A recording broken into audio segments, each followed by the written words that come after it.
Nigel Farage and the Shallow Deep State by Colin Liddell. Make no mistake about it, Nigel Farage is a major political figure. Even though he is not a member of one of the main political parties in the UK, he is nevertheless one of the best-known political faces in the country, a household name, with a similar public profile to ex-prime ministers like Boris Johnson and Tony Blair. Also, it is difficult to present him as any kind of extremist. His entire political career has been predicated on avoiding any of the nastiness and unpleasantness normally associated with nationalism. He's also a uniquely successful politician, having secured a major political goal in the 2016 Brexit referendum. It is unlikely that this will ever be fully reversed, even if the pendulum of public opinion swings strongly the other way. So, Farage is not some unimportant little nobody blogging away on the internet with extremist views, or some micro-party politician with outlandish notions and unrealizable goals. He is a big player.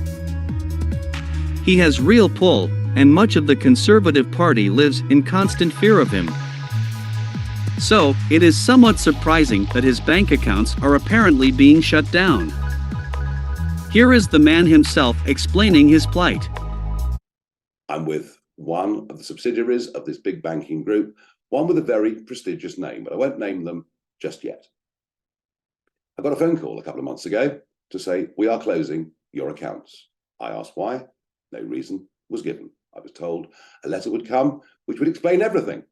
The letter came through and simply said, we are closing your accounts. We want to finish it all by a date, which is around about now.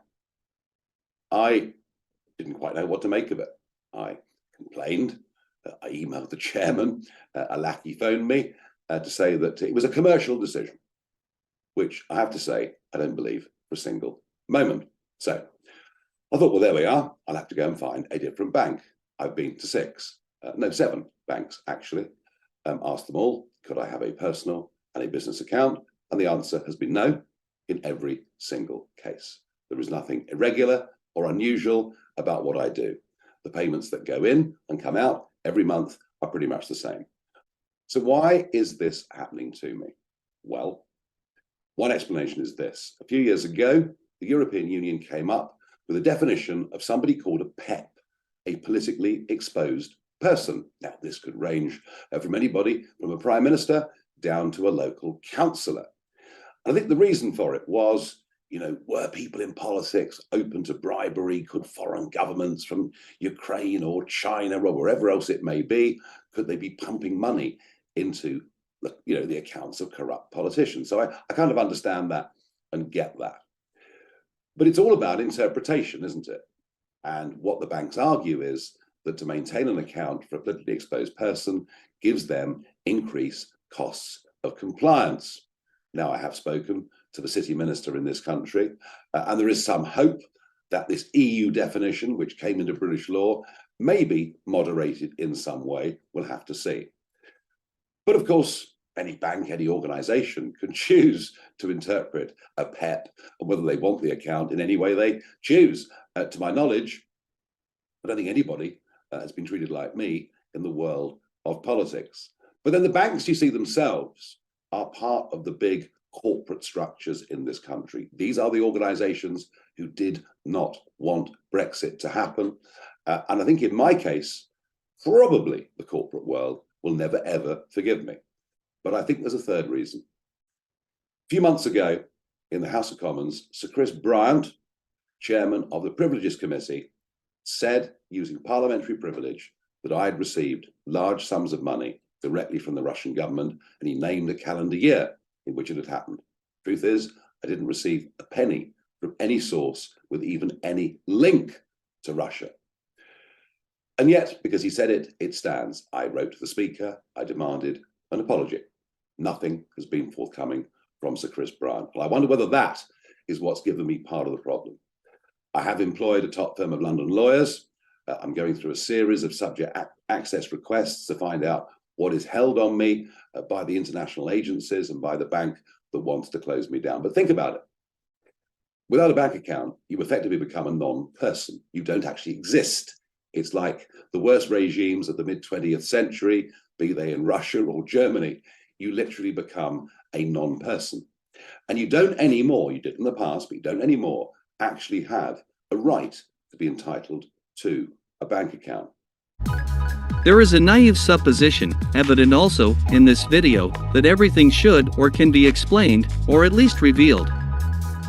Of course, it is true, relatively speaking, that people in the West live in largely open societies. But it is also clear that not everything is, or can be, revealed.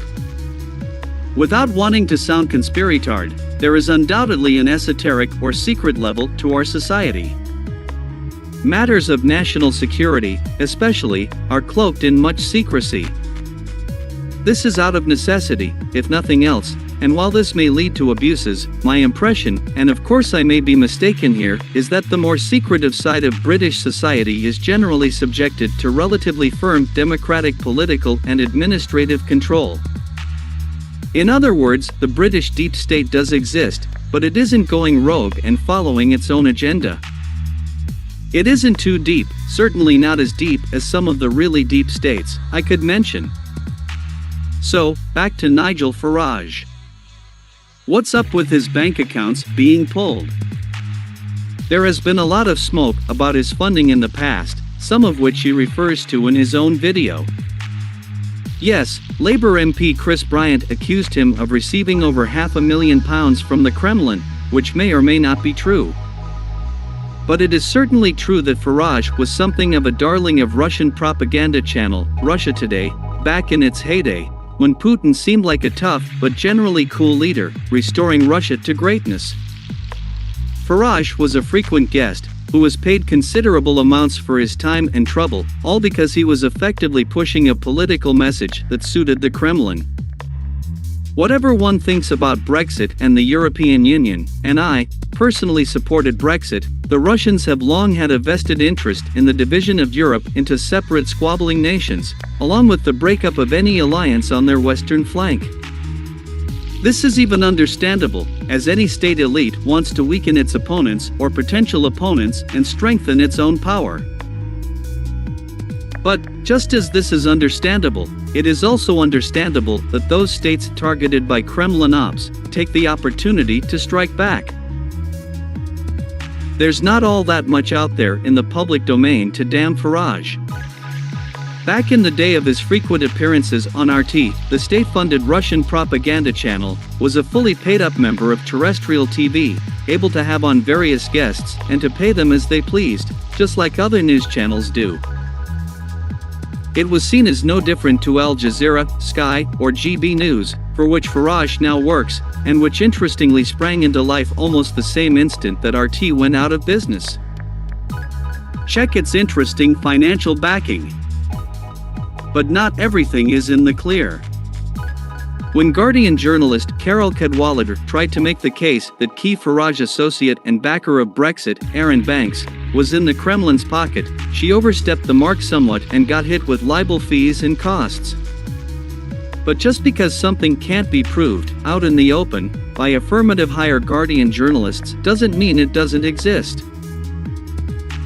One of the blind sides of our technocratic, materialist society is to dismiss anything that we cannot prove, and to then pretend that it doesn't even exist. All in all, this epistemic parsimony is probably a good thing, given the propensity of human stupidity and emotions to believe all sorts of idiocies. But in the esoteric realm of the deep state, it also clouds, blinds, and then distorts what little we can see. Deep state operations by foreign countries to influence the political processes of their rivals will naturally do all they can to keep their hands hidden and their subjects out of blame.